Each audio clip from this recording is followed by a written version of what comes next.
بدھ اور جمعرات کو عام تعطیل کا اعلان۔ جی ہاں ناظرین، آپ کو بتا رہے ہیں کہ سندھ حکومت نے بدھ اور جمعرات کو عام تعطیل کا اعلان کر دیا۔ تمام سرکاری دفاتر بند رہیں گے۔ تفصیلات کے مطابق سندھ حکومت نے 2 دن کی چھٹی کا اعلان کر دیا۔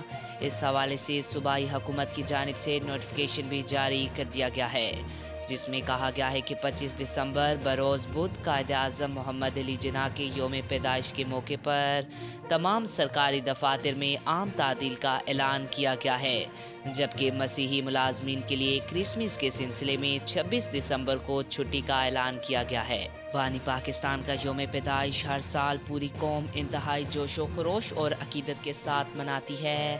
دن کا آغاز وفاقی اور صوبائی دارالحکومتوں میں توپوں کی سلامتی سے ہوگا، جس کے بعد کراچی میں مزار قائد پر گارڈز کی تبدیلی کی پروقار تقریب ہوگی۔ قائد کی زندگی، سیاسی جدوجہد اور قیام پاکستان میں اہم کردار کو خراج تحسین پیش کرنے کے لیے ملک بھر میں سرکاری تقریبات کا انعقاد کیا جائے گا۔ آج تک کے لیے اتنا ہی۔ مزید ایسی معلوماتی ویڈیو دیکھنے کے لیے ہمارے چینل کو سبسکرائب کریں۔